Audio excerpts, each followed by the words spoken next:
So we are in section 3 of chapter 2, adding and subtracting fractions. More review. And so let's try this. Let's try adding these two fractions. Go ahead and try it once on your paper. You can see it's been written twice. You only need to write it once right now and see if you can add these two fractions. And so tell us how you added these, Alex. We already have the common denominator. Good. 7. We already know the denominator is 7. And 4 minus 2, or negative 4 minus 2, you just subtract it because you take the bigger side. So Excellent. negative 2 over 7. And so we have, he says you have negative 4 plus 2 because they had a common denominator. They're all over the same denominator. And you end up with positive or negative 2? Negative 2. Good job, negative 2 sevenths. And thumbs up if you agree. Very good. So this is how one adds fractions. We have some integers, but no big deal. We know how to handle integers. Let's look at the sad thing that can happen when somebody doesn't know how to add fractions. So put us at base. And everybody try doing this wrong. How could you do this wrong? Negative 4 sevenths plus 2 sevenths. What is that common error? If you were going to make a test, you would definitely put this mistake on it because so many kids make this mistake. Oh, look at all the people who know the mistake. Almost everybody knows. Okay, Adrian, what do you do? When they add the top numbers and then they add some. Okay, so they go negative 4 plus 2 over, she says 7 plus 7, ding, ding, ding, yay. She got the number one wrong answer. And what is that answer? Negative 2 over 14, which really, then they might even go to the effort of reducing. And they would say negative, everyone, negative 1 over 7. and look at that, all that work they did, even reducing it. Isn't that sad? Okay, Michaela. Wouldn't they also forget the negative and just add 4 plus 2? Oh, very good. Okay, so she says if she was making the test, she would also include this because they probably would forget the negatives too. Double error there. And so then, we would reduce it and there's a bunch of possible wrong answers that you could put if you were making the test. Okay, so we see what is the common mistake, and that is adding the denominators. We do not want to do that. You know better, and so we have highlighted that, and we won't be making that mistake. Yes, just a second, Cooper. Right into our assignment. So to add or subtract fractions, the first thing you need, somebody mentioned right away, is what? What do you need for those fractions? Good, everybody say it? Common denominator. And then to add the fractions, which part of the fractions do you add? Numerator. Good job. Okay, and place it over the common denominator. Okay, everybody try this, see what you can do, and then we'll talk about it. We have negative 5/18 minus 11/18. What do we do when we are subtracting in 7th grade? We Opposite. okay, together, we add the opposite. So we can go right into this problem and change this to adding the opposite. Sometimes that subtraction confuses students because it doesn't look like there's a negative term, it just looks like subtracting. Anyway, we're really adding the opposite. This gives us negative 5 plus negative 11 all over 18. So I heard a lot of good answers. You said this was negative 16 over 18. That's the first. And? Negative 6.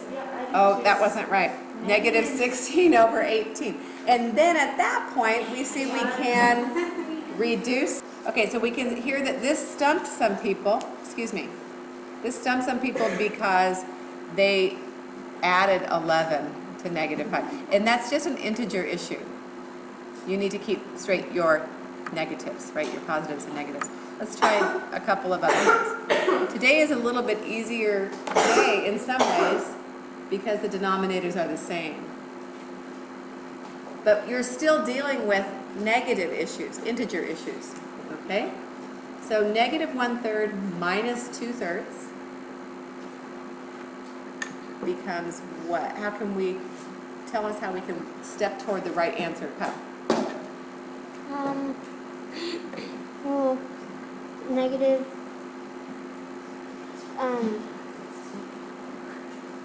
wait, so 2, you add the opposite, Okay, who's saying add the opposite? and then -1 plus -2 is? -3 -3 over 3 equals is -1. -1. Thumbs up if you got it. Excellent. Okay, so we're adding the opposite. How are we going to handle a mixed number? Raise your hand. How do we handle a mixed number? And, okay, Michaela. You can add the whole numbers, and then you can add the fraction part. Okay, so we can treat the two parts separately is one method. The other method, change them to improper fractions. And we might go back and change them back to mixed numbers. Okay, so which method will you use? You could try both. Okay, the problem is, keep in mind, when you see this -2 and 4/5, the 2 is negative and the 4/5 is negative as well. Even though you don't see a sign there, the negative is telling you the entire thing is negative. Okay? Okay, Sophia says we end up with -14 over 5 when we change these, and not negative, let's see, it's positive 11 over 5. Then it's -14 plus 11 over 5, which is -3. Which is -3 over 5, and that is correct. Okay, so as I said, if you leave them mixed, it's a little dangerous because the -2 is negative and this part is -2. It's the invisible negative fraction part there. When that fraction is negative, the whole fraction is negative. So it's probably best for you to change these into improper and then change them back after if you need to. Okay? Let's jot this down and do one little real world problem.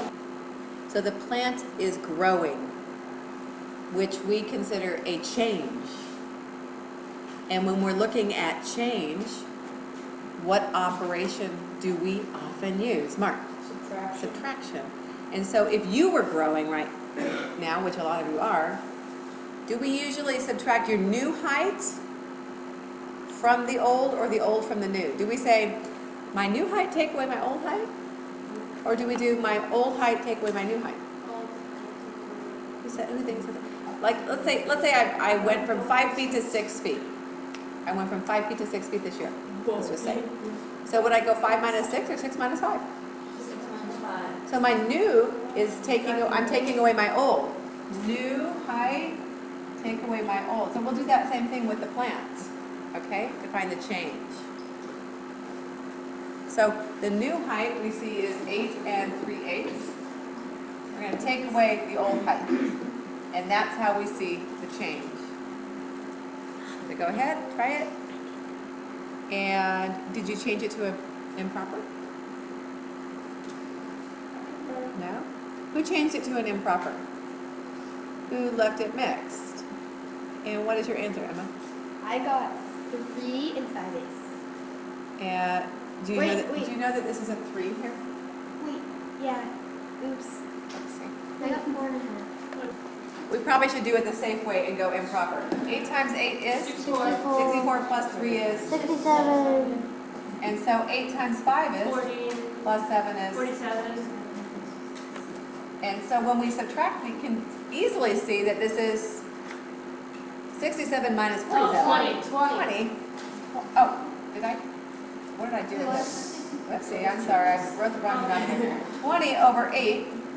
20 over 8, sorry, that should have been an 8, right? 8. 2.5. And 8 goes into 20. 2 times, that's 16. And you have 4 left. 4 left. So we have 2 and 4/8 or 2 and 1/2. Oh, Lord. Okay? Yes, it is. And so Matthew is solving number 4. Come back when you've solved both. Okay, so we're looking really good. The first 2, and we're now moving over here to number 6. You're ready? And beautiful work here by Adrian. And there we go. One more in mixed number.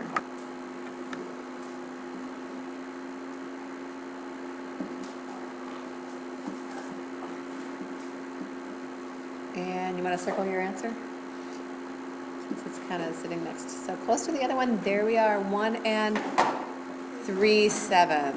Excellent. Okay, so you guys are doing beautiful work, and there you go.